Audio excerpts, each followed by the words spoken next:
नमस्कार मित्रों, समाजशास्त्र का एक अन्य महत्वपूर्ण टॉपिक सामाजिक प्रक्रियाएं, सोशल प्रोसेस किसे कहते हैं, आज इसके बारे में हम लोग अपनी व्यापक समझ बनाएंगे।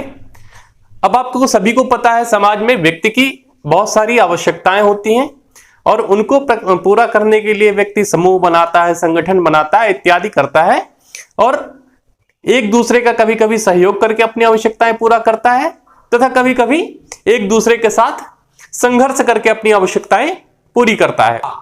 समाज के अंतर्गत व्यक्ति जो भी सहयोग करता है एक दूसरे के साथ तथा जो भी संघर्ष कर रहा है, उस सब का संपूर्णता रूप में देखा जाए तो वही सामाजिक प्रक्रियाएं, सोशल प्रोसेस कहलाता है।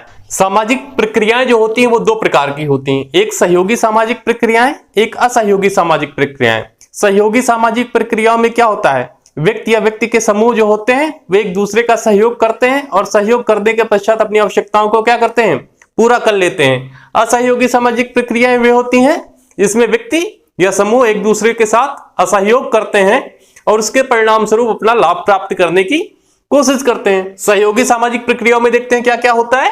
सहयोगी सामाजिक प्रक्रियाओं में सहयोग हो जाएगा, पर संस्कृति ग्रहण होगा, एकीकरण होगा, आत्मसातीकरण होगा तथा समायोजन होगा। तथा असहयोगी जो सामाजिक प्रक्रियाएं होती हैं उसमें संघर्ष होगा, प्रतिस्पर्धा होगी। ठीक है, तो इन सभी को हम, ये जो 7 बिंदु हैं, इनका एक एक करके अध्ययन करेंगे और समझेंगे सहयोग किसे कहते हैं, संघर्ष क्या होता है, संघर्ष के रूप कौन कौन से हो सकते हैं, संघर्ष और प्रतिस्पर्धा में अंतर क्या होता है, इत्यादि चीजों को आज के सेशन में हम लोग समझेंगे। और ये बहुत ही महत्वपूर्ण टॉपिक है, इससे प्रश्न हमेशा प्रतियोगी परीक्षाओं में भी आते हैं और अकादमिक स्तर में भी आते हैं कि जो भी सामाजिक प्रक्रियाएं होती हैं कुछ चरणों में होती होंगी, उन चरणों को समझने का प्रयास करते हैं। सबसे पहले दो समूहों का क्या होता है, संपर्क होता है। व्यक्ति संपर्क स्थापित करता है, एक दूसरे से मिलता है अपनी आवश्यकताओं को पूरा करने के लिए, लेकिन संसाधन कम होते हैं और आवश्यकताएं अधिक होती हैं, इसलिए दोनों समूह के व्यक्ति आपस में टकराते हैं, जिससे का परिणाम होता है कि संघर्ष निर्मित हो जाता है इन दोनों समूहों के मध्य। लेकिन लंबे समय तक यदि संघर्ष चल गया तो उसमें जन, माल, धन, समय इत्यादि की हानि होती है। अतः दोनों पक्ष या दोनों समूह के लोग चाहेंगे कि संघर्ष खत्म हो जाए, इसके लिए समायोजन करते हैं। और जब समायोजन कर लेते हैं तो उस समायोजन को करने के लिए एक दूसरे का सहयोग करना पड़ेगा। एक दूसरे आपस में सहयोग करते हैं कि कैसे भी यह समायोजन पूर्ण किया जा सके और इस सहयोग के परिणाम स्वरूप वे संसाधनों को आपस में बांट करके इस्तेमाल करते हैं, अपनी आवश्यकताओं को पूरा करने का प्रयास करते हैं। सहयोग के पश्चात अराजकता को कम करने के लिए, क्योंकि संसाधन कम है और लोगों की आवश्यकताएं ज्यादा हैं, इसलिए प्रतिस्पर्धा होती है। और प्रतिस्पर्धा में हमेशा क्या होता है, प्रतिस्पर्धा में नियम एवं कानून बनाए जाते हैं। क्यों? क्योंकि लोग ज्यादा होते हैं, संसाधन कम होते हैं, यानी लोगों की आवश्यकताएं अधिक हैं, संसाधन कम है। अतः कहीं भी आप देखिए, जहां भी संसाधन का अभाव होता है और लोगों की संख्या अधिक होती है, वहां प्रतिस्पर्धा बढ़ जाती है और प्रतिस्पर्धा में हमेशा नियम एवं कानून के अंतर्गत व्यक्ति को वे संसाधन, वे लाभ प्राप्त होते हैं। सहयोग के पश्चात प्रतिस्पर्धा होती है। पर संस्कृति ग्रहण, ये संस्कृतियों को लेकर के एक दूसरा मामला है, जिसे आगे हम लोग देखते हैं। तो क्रम कुछ इसी प्रकार का होता है। अब सहयोग में क्या होता है, दो प्रकार के सहयोग होते हैं। सहयोग दो प्रकार के होते हैं, एक प्रत्यक्ष सहयोग होता है, एक अप्रत्यक्ष सहयोग होता है। अब प्रत्यक्ष सहयोग कैसे हो सकता है, जैसे आप कोई खिलाड़ी है, आप टीम में हैं, फुटबॉल के खेल हो रहा है या क्रिकेट का खेल हो रहा है, उसमें आप एक सदस्य के रूप में हैं, आप अपने द्वारा सहयोग करके अपनी टीम को जिताने का प्रयास कर रहे हैं, इसलिए यह प्रत्यक्ष सहयोग कहलाएगा। अप्रत्यक्ष सहयोग में क्या होता है, दो व्यक्ति होते हैं और इसके मध्य एक मध्यस्थ होता है। जैसे किसी व्यक्ति ने दान दिया किसी मंदिर या ट्रस्ट में और इस ट्रस्ट के द्वारा लोगों को भोजन वितरण करने का काम, कंबल वितरण करने का काम इत्यादि किया जाए तो यह अप्रत्यक्ष सहयोग कहलाता है। अकबर ने बताया कि सहयोग जो है 3 प्रकार के होते हैं। पहला उन्होंने कहा सामान्य सहयोग, जिसे बोलते हैं कॉमन कोऑपरेशन। कॉमन कोऑपरेशन में बताया कि जैसे शिक्षक है और छात्र हैं, एक दूसरे के साथ पारस्परिकता पर आधारित जो सहयोग होता है उसे सामान्य प्रकार का सहयोग अकबर ने बताया। दूसरा उन्होंने कहा मित्रवत सहयोग, यानी आप मित्रता के नाते अपनी मित्र मंडली में किसी को कोई आवश्यकता है उसे पूरा कर दें तो उसे कहेंगे मित्रवत सहयोग। तीसरा उन्होंने बताया विभेदीकृत सहयोग, यानी कोई एक संगठन है संगठन में विभिन्न इकाइयां होती हैं और इन इकाइयों में आप किसी पायदान पे हैं और इसके माध्यम से आप इस पूरे संगठन को सहयोग कर रहे हैं, जिसे बोलते हैं विभेदीकृत सहयोग, यानी यह डिवीजन ऑफ लेबर पर आधारित होता है। ग्रीन ने भी 3 प्रकार के सहयोग बताए हैं, प्राथमिक, द्वितीयक और तृतीयक, और ये दोनों प्रश्न पत्रों में पूछे जाते हैं। किसने प्राथमिक सहयोग, द्वितीयक सहयोग और तृतीयक सहयोग की अवधारणा दी, तो इसका आंसर आप लोग हमेशा ग्रीन को लगाएंगे। और दूसरा ये पूछता है कि सामान्य सहयोग, मित्रवत सहयोग तथा विभेदीकृत सहयोग किसकी अवधारणा है, तो इसको हमेशा अकबर ने पे लगाएंगे। समायोजन, एकोमोडेशन, क्या होता है जब दो समूह या संगठन आपस में संघर्ष करते हैं और लगभग दोनों बराबरी के होते हैं, तो वह संघर्ष जल्दी से समाप्त नहीं होता, निर्णय नहीं निकल पाता। और इसमें क्या होता है, दोनों पक्षों का समय, धन तथा शक्ति का लगातार ह्रास होता रहता है और दोनों पक्ष चाहते हैं कि इसका जल्दी कोई समझौता या कोई समाधान निकल जाए। इसलिए कहते हैं कि संघर्ष को अस्थायी रूप से टालने के लिए किया गया समझौता ही समायोजन कहलाता है। अब यह हमेशा जो है क्या होगा, समायोजन कब आएगा, हमेशा संघर्ष के पश्चात समायोजन होता है और यह संघर्ष को हमेशा के लिए टाल नहीं पाता, यह मात्र एक अस्थायी रूप से टालने का, कुछ समय के लिए टालने का एक प्रयास होता है।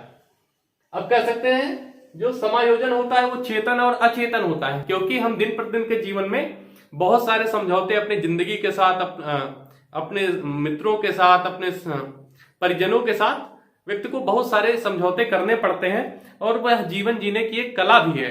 व्यक्ति को समझौता करते रहना चाहिए।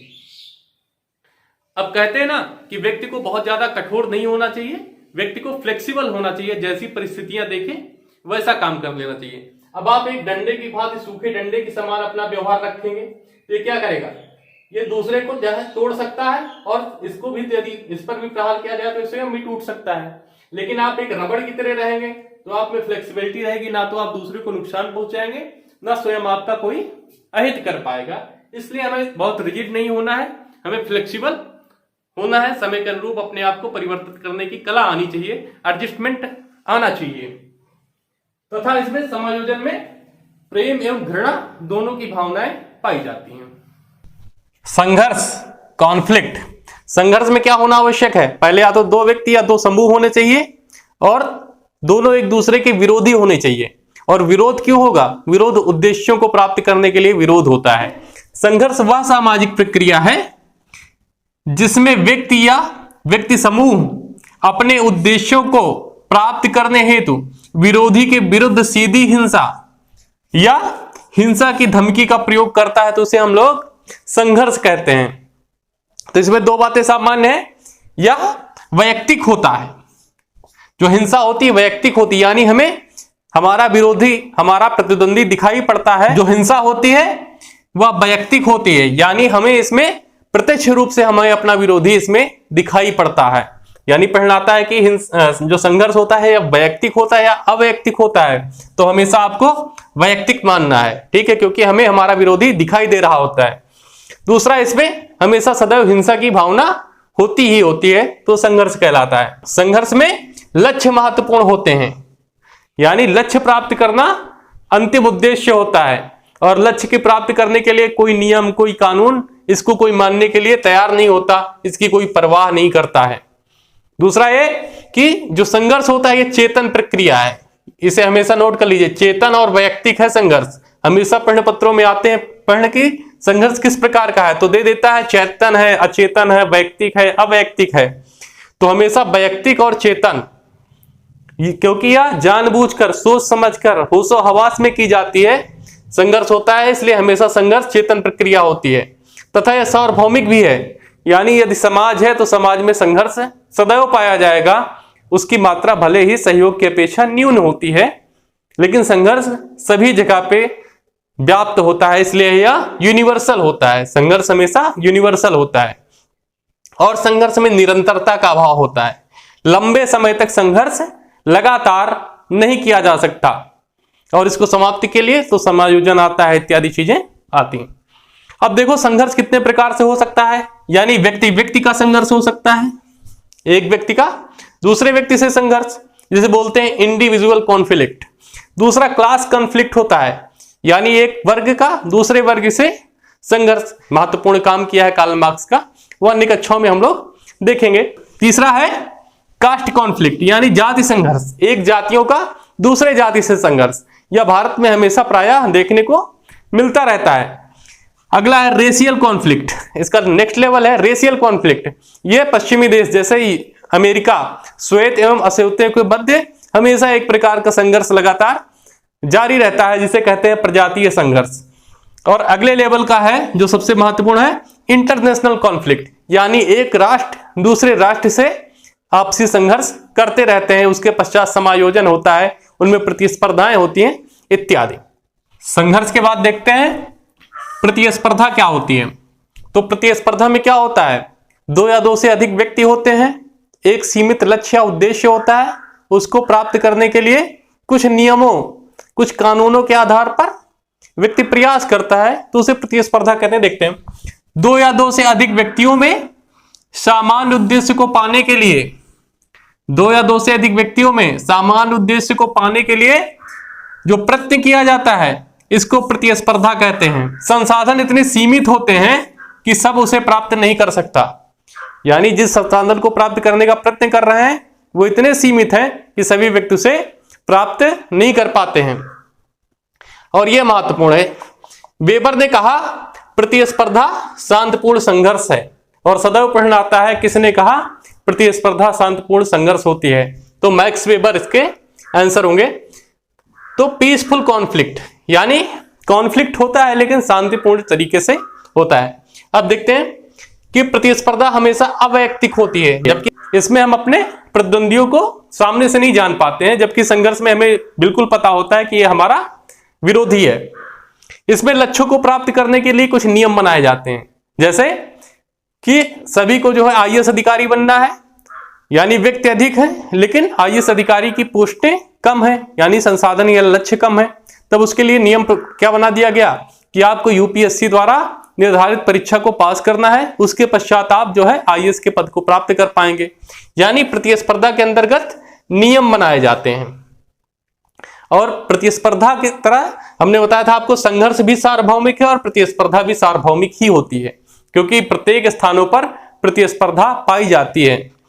प्रतिस्पर्धा चेतन तथा अचेतन दोनों प्रकार की होती है, क्योंकि जानबूझ करके भी व्यक्ति प्रतिस्पर्धा करता है और उसका अचेतन मस्तिष्क भी हमेशा प्रतिस्पर्धा में संलग्न रहता है। तथा इसके अंतर्गत प्रतिस्पर्धा में जो व्यक्ति होते हैं, जो प्रतिद्वंदी हैं एक दूसरे के, इसमें व्यक्तियों का आपसी वैमनस्य का भाव नहीं पाया जाता, जबकि संघर्ष में क्या होता है, पाया जाता है। अब प्रतिस्पर्धा एवं संघर्ष में अंतर।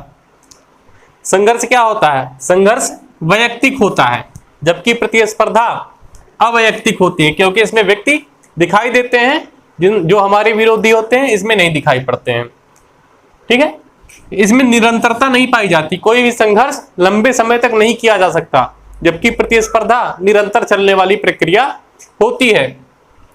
इसमें सदैव हिंसा होती है, संघर्ष हिंसा पर आधारित होता है, जबकि प्रतिस्पर्धा अहिंसक प्रवृत्ति की होती है।